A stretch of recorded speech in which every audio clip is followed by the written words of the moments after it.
Point in any bike rider's life, you might want to sprint. Maybe you need to escape the local stray dog, beat your buddies to the cafe, or maybe even try and win a race. Either way, it's likely you'll want to improve on sprinting.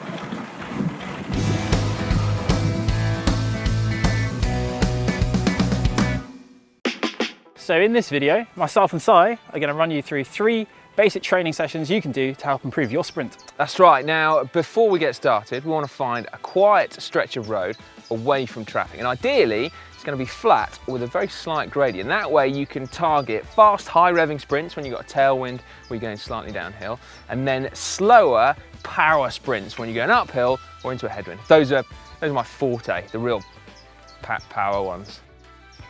Lots of watts. Well, yeah. A few watts. Yeah. Now you've found the perfect road, you need to make sure you're both mentally and physically prepared for these efforts.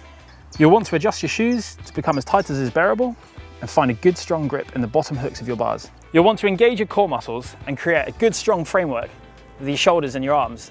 After all, this is your anchor to the bike, so it needs to be strong and confident.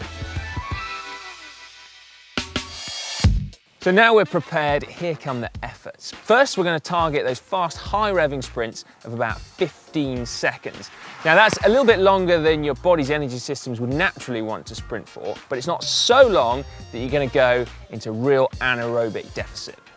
Start off by choosing a gear in the big ring and the middle of the block at the back. Remember, these are the tailwind sprints or with a slight downhill. You want to focus on maintaining that strong anchor point on the bike at the front and maintain it throughout the sprint. Don't just thrash away at the bike and hope for the best. Riders such as Greipel, Groenewegen, Gaviria, they all do this really well. Now, here we go.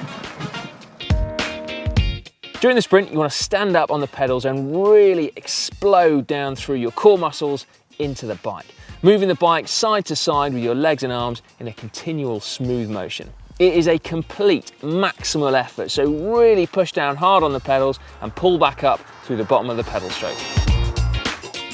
That was tough. You really do feel every muscle in your body with these efforts.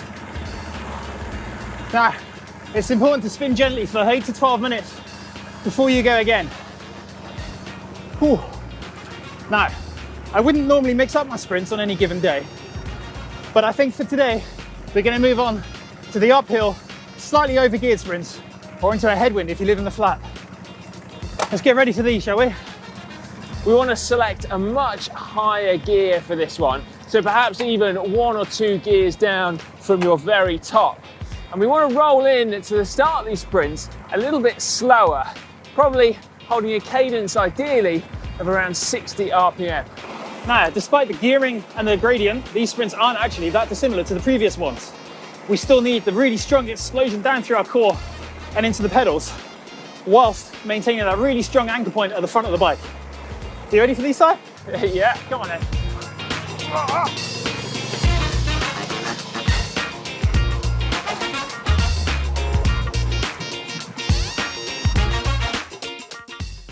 Now, you'll really notice that these sprints need winding up. Allow yourself a good 15 to 20 seconds to get on top of the gearing, or if that's too long, reach the peak cadence that you think you'll be able to achieve and then stop the sprint. Now this session is great for muscle recruitment and muscle strength, and after just doing a few of them, you will genuinely feel the benefits. If your body isn't feeling a little bit shaky, maybe you could have tried harder. Remember, you really want to drive down through your core and into the pedals, engaging every muscle in your body. Allow yourself a good 8 to 12 minutes gently spinning between these sprints to recover enough to do the next one properly. Have you been able to tell a difference? Well, I think you're looking a little bit more buff, Si.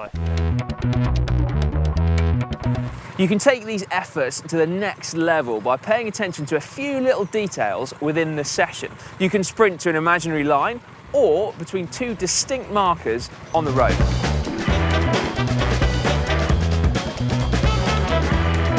By doing this, you'll start to learn how far you can sprint before fading. Or, in a competitive environment, you'll learn when you really need to start sprinting maximally in order to reach the finish line before you fade. Another area you can pay attention to is this time maintaining that strong frame, but in a more aerodynamic position. This will help you with achieving higher peak speeds, and the faster you're going, the more important this one is going to become. Position within the group is also crucial. There's no point having all the power and speed of Mark Cavendish if you start your sprint 30 metres behind the front of your group. You want to be further forward for a fast tailwind sprint, but a slower headwind or uphill sprint does afford you a little extra time to pass riders that have gone too soon and started to slow. And finally, timing. We briefly touched on this before. And what I mean is, you want to start your sprint with enough energy left to reach the finish line just as you tie up or start to slow. By doing this, you'll limit the chance of another sprinter coming past you at the last minute. Yeah, and even if you don't race, sprinting can be a really effective training tool for any cyclist. So if you repeat these sessions, but extending the sprints to 30 seconds, that counts as a high intensity interval training session, and it can be completed quickly and easily, but still give you some pretty big performance boosts. Just remember, the golden number of sprints we're aiming for is around 6 to 8 in this session. Once you get past that, you'll lose the quality and the productiveness of the session. That's right. Not a lot of point after that. And I've also been told that one of the key things about sprinting is actually looking fast as well. So make sure your jersey's zipped up, your glasses are on, and you're wearing nice tight clothing. Isn't that right, Chris? That's true. After all, it's the wind that we're racing at that sort of speed, so... Oh, so it's not just about looks, aerodynamics as well? Looks are pretty important, but okay, aerodynamics help.